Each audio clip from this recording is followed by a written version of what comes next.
Welcome to the Rastro family. Anong ibig sabihin nito? You're leaving?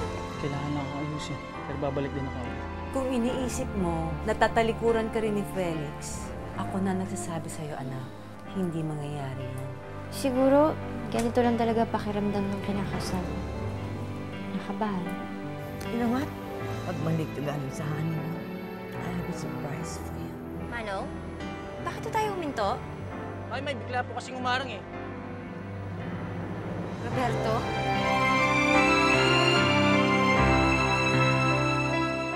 Anak, huwag mo na lang siyang pansinin. Umalis na tayo dito. Manong driver, pandarin niyo na ho yung sasakyan. Hindi.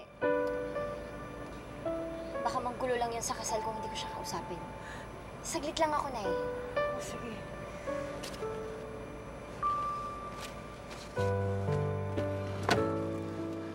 Melissa, mag-usap tayo.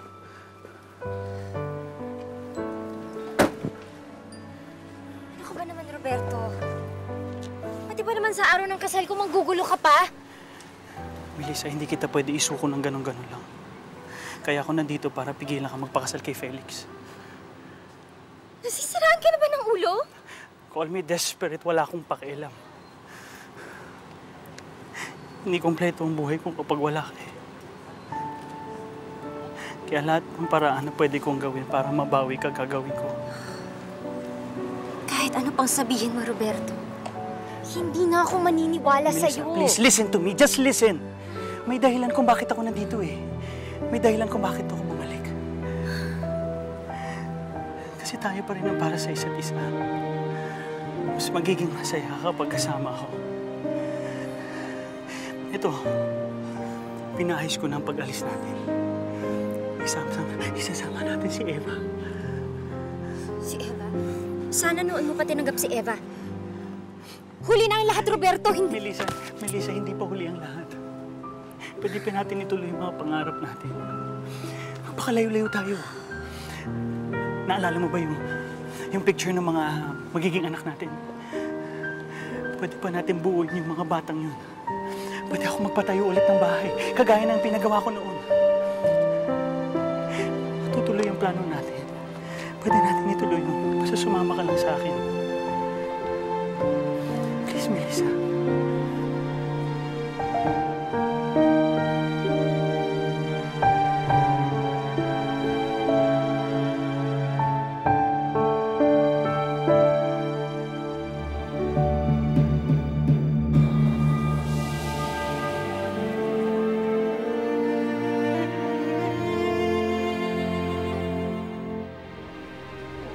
Ami, nasaan na ba kaibigan mo?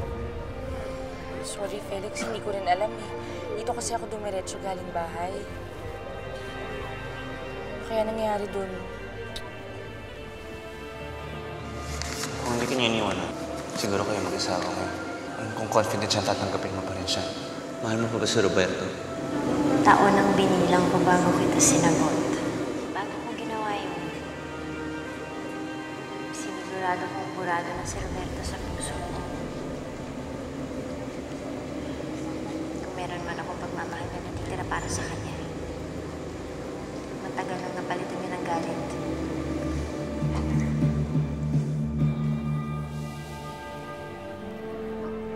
Hindi na kaya pupunta si Melissa? Mas pinili kaya niya ulit si Roberto kaysa sa akin? Uy, Felix, huwag kang mag-iisip ng ganyan, ha? Mahal ka nun ni Melissa. Darating yun. Felix, where is Melissa? Hindi ko alam. Felix, are you sure Melissa's coming? Is there any problem?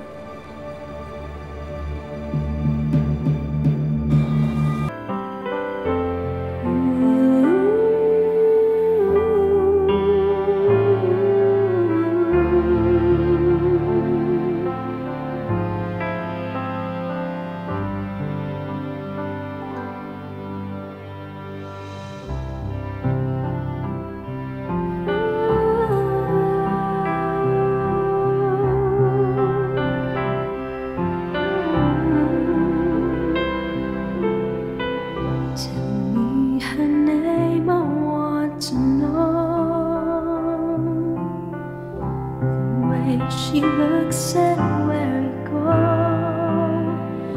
I need to see her face, I need to understand why you and I came to an end. Tell me again, I want to hear. Felix, mahalin mo si Melissa nang higit pa sa buhay mo. Pahalagahan mo siya. Lingapin mo siya ng walang hanggan. At matuto ka na magsakripisyo sa buhay alang-alang sa kanya. Melissa, tanggapin mo si Felix na isang tunay na asawa na kailanman hindi magmamaling ang pag-ibig mo sa kanya. Anuman ang mangyari, anumang karanasan, anumang mga pagsubok, naroon ka para sa kanya. At huli, nanais kong dalhin sa inyo, Felix at Melissa, huwag niyong kakalimutan na isang bagay. Ilagay ang Diyos sa gitna ng inyong pagsasama. Melissa, hindi ko na alam ang kahulugan ng buhay.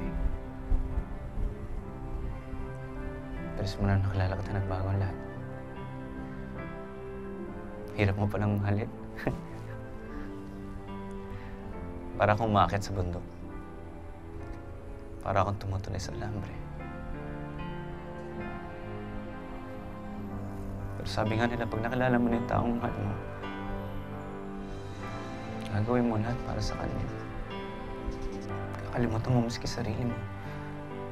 Ang importante, maging masaya ang taong mahal mo. At ikaw ang importante sa akin.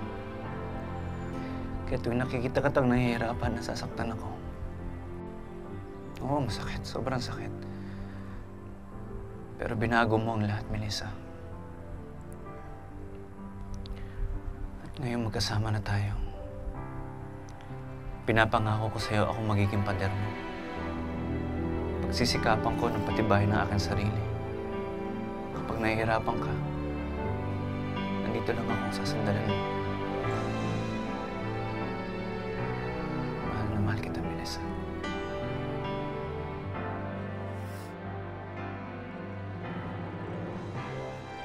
Felix, kung babalikan ko yung buhay ko nung wala ka pa, para akong nangangapa sa dilim. Hindi ako makalakad. Hindi ako makabangon. Pero nung dumating ka sa buhay ko, ikaw ang nagsilbing liwanag ko. Ginabayan mo ako patungo sa bago kong bukas. Bukas na kasama ka. At ngayon kasama na kita. Pangako ko sa'yo, hindi ko sasayangin ang pag-asang binigay mo sa akin. Patitibayin ko pa ito ng pagsasama natin. Basta nandito lang ako para sa'yo. Sa tabi mo. Magkasama tayo sa lungkot at saya. Handa na ako, Felix. Handa na ako ibigay ang habang buhay ko sa'yo. Dahil mahal na mahal kita. Bilang lingkod ng Panginoon at sa kapangyarihan na ibinigay sa akin ng Republika ng Pilipinas, aking ipinapahayag na si Felix at si Melissa ay mag-asawa na sa pangalan ng Ama, ng Anak, at ng Espiritu Santo. Amen. Felix, you may now kiss the bride. Oh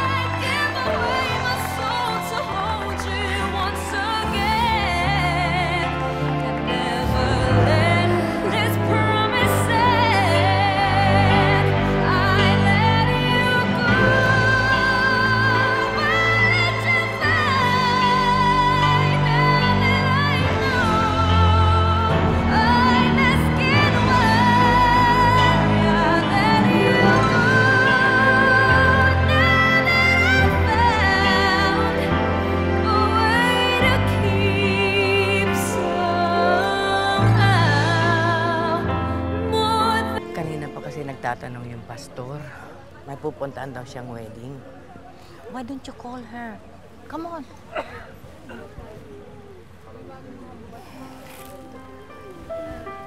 The number you have reached is not in service. This is a recording. Wala, hindi ko makontak si Melissa. Ako pang cellphone niya.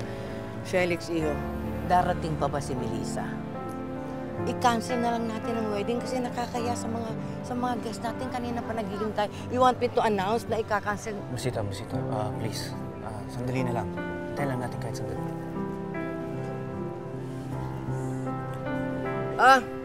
Ladies and gentlemen, may I have your attention, please? I'm sorry. Andiyan na si Melissa! Andiyan na si Melissa.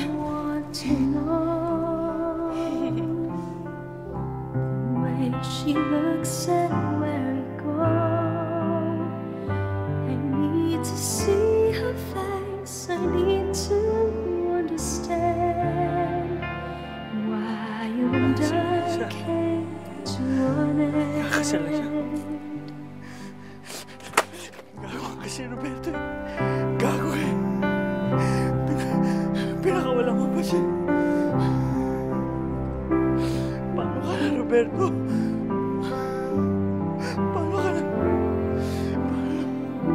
Paano na ako?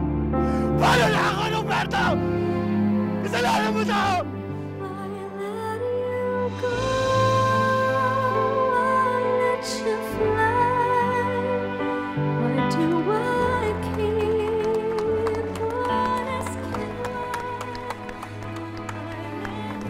Melissa, ano nangyari sa'yo?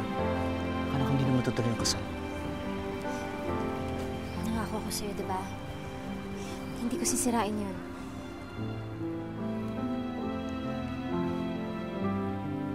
Bakit ba kinatagalan? May naging problema ba?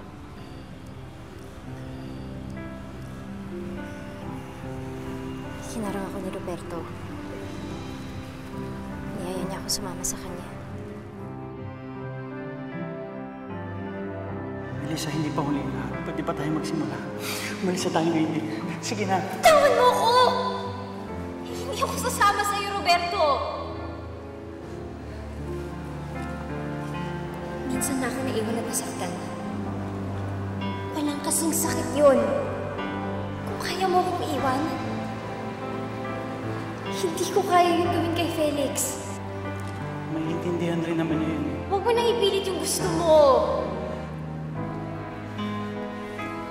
Mahal ko si Felix. Kung ano man yun nasimulan mong buhay sa Amerika, balikan mo na yun. Kalimutan mo na ako.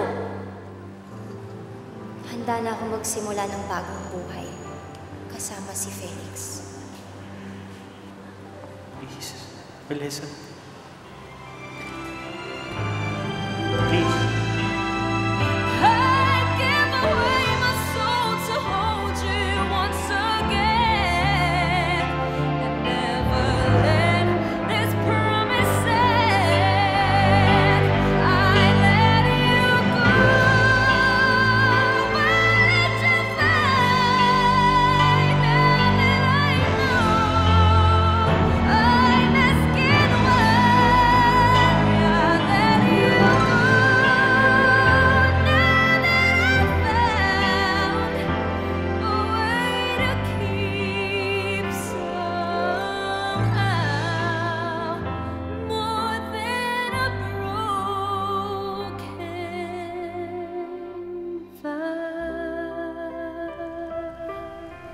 Melissa, nagpapasalamat ako sa'yo dahil pinili mo ako at hindi si Roberto.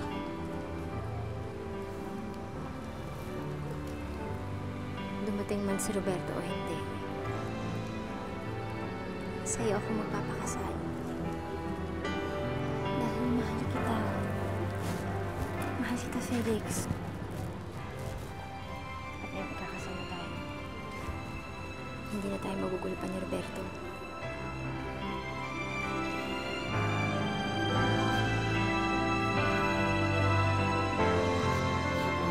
Sana nga, Melissa. Kung ka na lang. Patutunayan ko sa'yo na hindi ka nagkamali sa naging desisyon.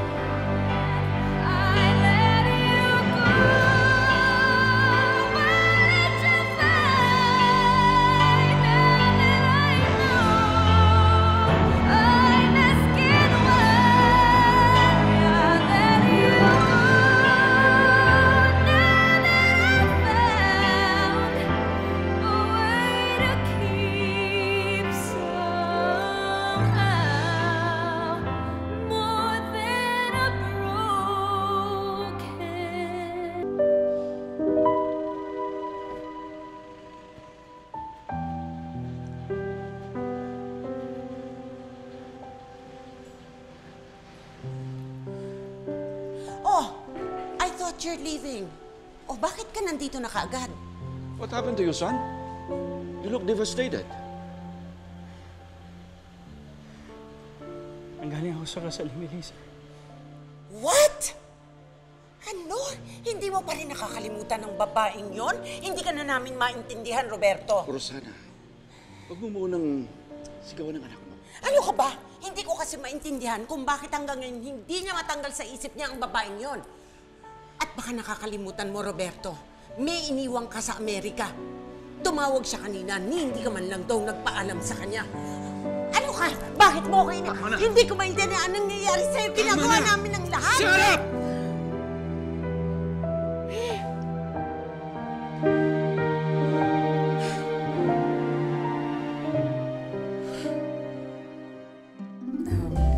Melissa, anak, ako na ang pinakamaligayang ina sa buong mundo. Dahil sa wakas, natupad na rin ang matagal ko nang pinapangarap para sa'yo. Ang makita kong makasal ka sa isang lalaking tunay na nagmamahal sa'yo at pinakamamahal mo rin. Ngayong nandyan na si Felix, alam ko na may mag-aalaga na sa inyo ng aking apong si Eva. Kaya kahit ano man ang mangyari ngayon, kahit maputulan na ako ng hininga, hindi ako natatakot. Dahil alam ko, magiging maayos ang kalagayan niyo sa piling ni Felix. Felix, maraming salamat sa pagmamahal mo sa anak ko. Maraming salamat dahil pinaligaya mo siya at tinupad mo ang mga pangarap niya sa buhay. Ang pangarap ko lang, sana patuloy kayong magmahalan at magkaunawaan. Mahal na mahal ko kayo.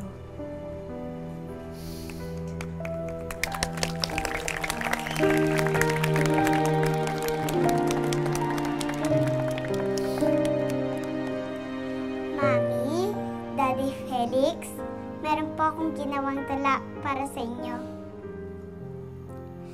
Dati ako'y nagtatanong, bakit walang tatay? Pero di na bale, kasi nandyan ang nanay. Ako'y alaga niya, minahal na tunay. Pero isang araw, may ninong na ibinigay. Mundo namin ni nanay, binigyan niya ng kulay. Salamat aking nanay, si ninong ay inalay. Salamat Daddy Felix, pinasaya mo si nanay.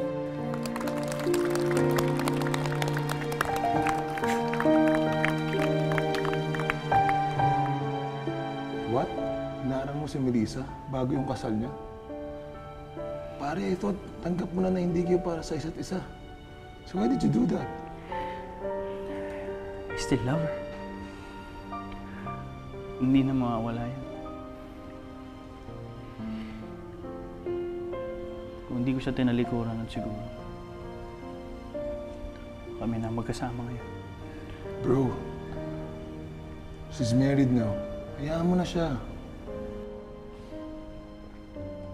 Hindi sana kami magkakahiwalay. kundi dahil sa rapist niya. Kasalanan nito ng rape sa kanya. Siya ang sumira sa buhay namin ni Melissa. Kaya gagawin ko ang dapat nagawa ko noon. Hahanapin ko ng rape kay Melissa.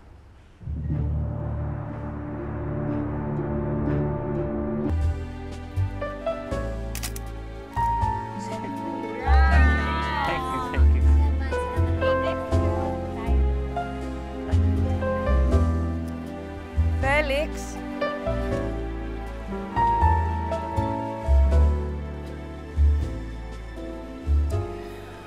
Well, I'm so happy for you both.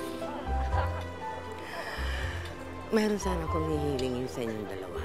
Iho, Iha. Ngayon wala pa kayong tirahan. Gusto ko sana doon na lang kayo sa bahay ko tumira. Aalog-alog kasi ako doon eh. Mas lalo ako matutuwa kung sasamahan niyo ako.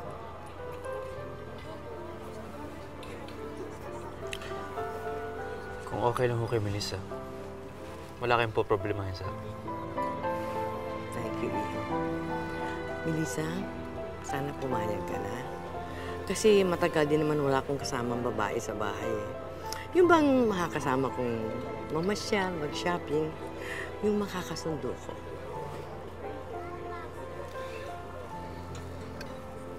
Huwag po kayo mag-alala. Sasamahan namin kayo, madam. Mama na lang, Iha. Ngayon kasal ka na kay Felix. Parang anak ka rin ang turing ko sa'yo. Okay? Sige po, ma.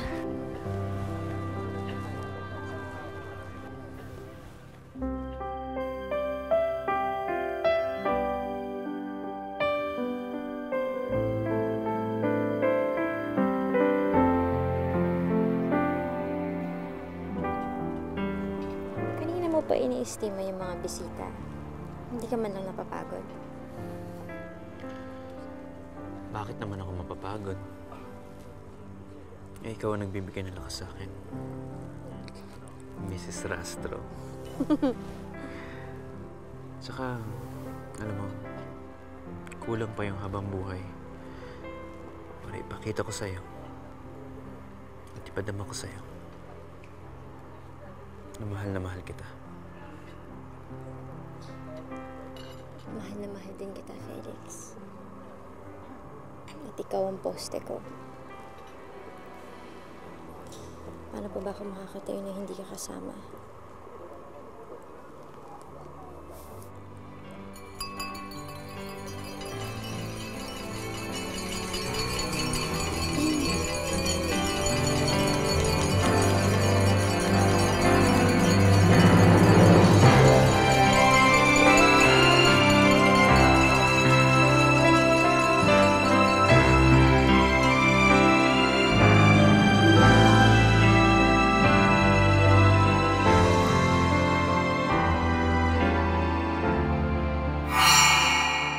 Pa rin ako kapaniwalang asawa na kita.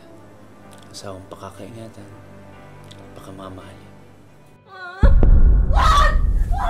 Miss, I'm sorry, nabigla ba kita? Gusto ko na makalimutan yung nakaraan ko. Pero sadyang bumabalik pa rin siya. Siguro naman may maganda ka na ibabalita sa akin. Sayang naman yung maunang pabayad ko sa'yo kapag wala kang magandang may re-report. Huwag ko kayong mag-alala, sir. May balita na ako tungkol sa rapist ni Melissa. Galingan mo ang acting mo. Akala ba ng Melissa ngayon ay tanggap ko na siya? No way. Inagaw niya ang pamangkin ko? Pwes, pahihirapan ko siya. Ngayon pa lang nag-uumpisa ang kalbaryo ng Melissa yan. Melissa! Di ba ba kontento sa ginawa mong paghahanap kay Melissa bago ang kasal namin? Roberto, pwede ba patahimikin mo na kami? Hindi mo ko naiintindihan, Melissa eh. Nakakaganti na tayo sa rapist, no? Nagtagpuan na siya ng mga pulis.